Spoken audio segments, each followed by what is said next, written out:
Hello, ladies and gentlemen. Welcome back to another episode here on African Confessions. The following story that you're going to be listening to, it comes from a translation of a message that I received. The translation of that message, it reads like this. Hello, Brother Nanshi, how are you?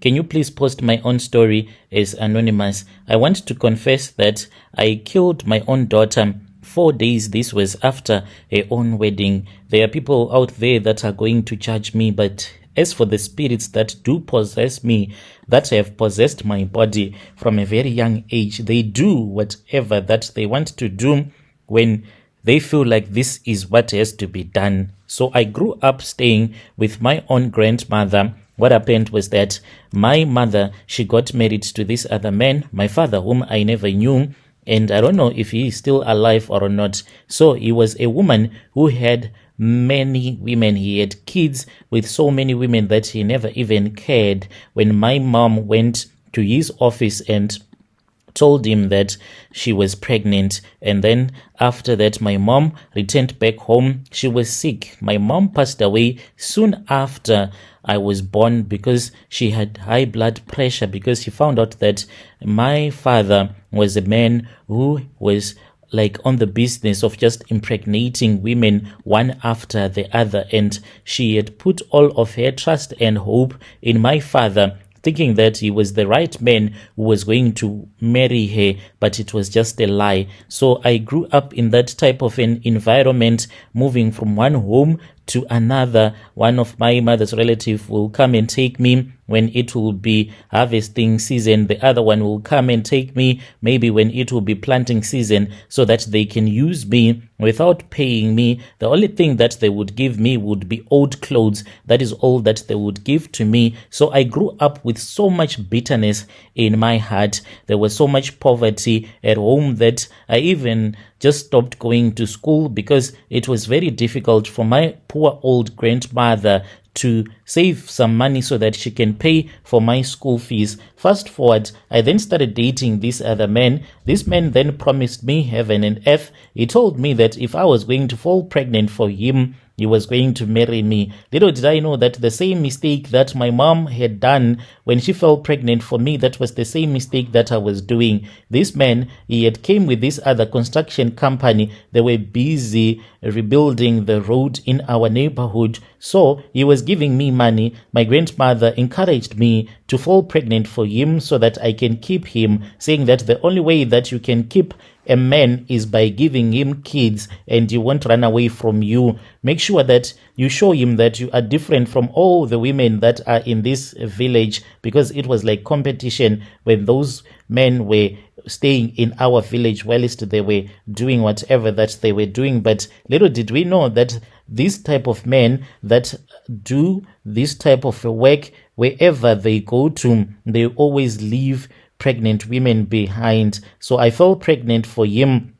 I told him. To my shock, he told me that I was supposed to remove the pregnancy, for he did not even have the money and the capabilities to take care of me. And when I refused to remove the pregnancy, he then said, okay, it is fine. Let me give you an address. Let me give you some money. I said, give me so that I can go there. When you come back from work, you will find me waiting for you. I don't care how long you will be at work, but all that I want is to become your wife. So he gave me some money and address. When I was about to leave, that was when he said, but one thing that you need to know is that I have a family, I have a wife, and I have kids as well. So you are just going to speak with her and tell her that it is I that have sent you. I don't know if she is going to accept you or not. I said, yeah, what am I going to do? I can't go into another woman's home without the man that I am claiming that has impregnated me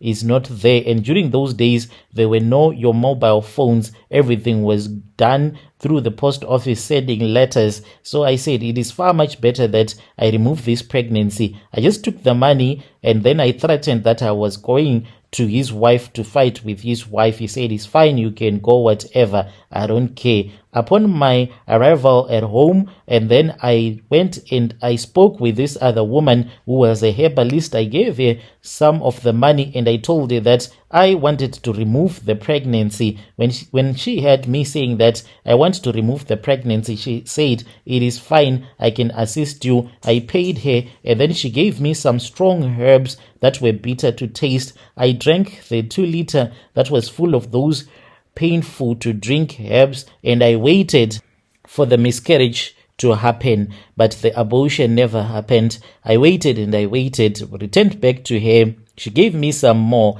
until she said, "This means that God wants this child to be born." So I then told my mother's relatives that this was what had happened. One of my uncle beat me up so hard as if he wanted me to have a forced abortion.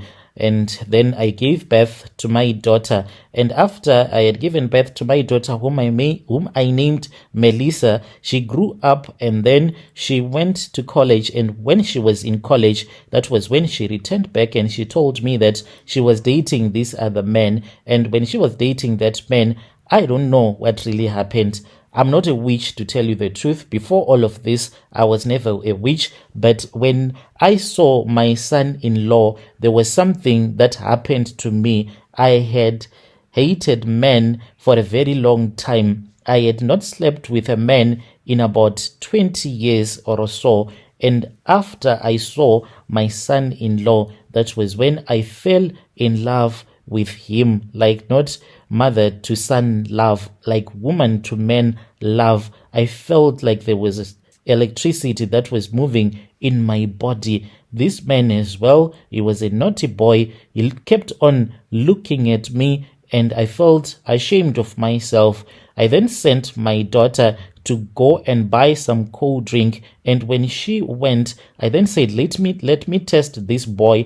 I went to my bedroom. I wore a very short mini skirt. It was just temporary whilst I was waiting for my daughter to return. So I kept on moving around in front of him as I was sweeping. He got up and then he came to the place where I had knelt down, lifted my skirt, and he started slapping me, and it was in a nice way. We looked at each other, we kissed, and we said, another time. I returned back to my bedroom and I wore clothes that were decent. And when my daughter returned back, I was finishing up cooking and then we ate. They slept in separate rooms because I said, you cannot sleep in one room whilst you are here with me. I was in my bedroom. She was in another spare bedroom and the boyfriend was in another bedroom. Late at night, I then sneaked out of my bedroom slowly. I opened the door and I saw that the man was fast asleep, went to the bed where he was sleeping on, touched him, he responded. We slept together but on the floor because we did not want the bed to make any noise. This continued for the whole week when my son-in-law was there, and then I fell pregnant. You won't even believe it. Fell pregnant for that small boy, and then they said that they wanted to get married, gave them my blessings, but a few days before the wedding, that was when I came across one of my friends. She goes to Tanzania and she has her own boutique, and she told me that she did some rituals that help her to get good luck. And then I said, I have something that I want you to help me with. And we spoke in secret, and she directed me to this other traditional healer who stays in Mufakosi. I went there and I bewitched my own daughter because I was jealous. I was resentful of her, and I did not even know that the rituals that I was doing, this would end up with my daughter passing away. And that is exactly that happened, Brother Nashi. That is how my daughter passed away. I feel so bad with everything that I did. When you post my story, please tell me. I will follow through in the comment section. Dear listeners, right there was a message that was sent to me by one of our dear sister right there. Yo, strange things indeed they do happen in this world. Let us try to speak with her in the comment section.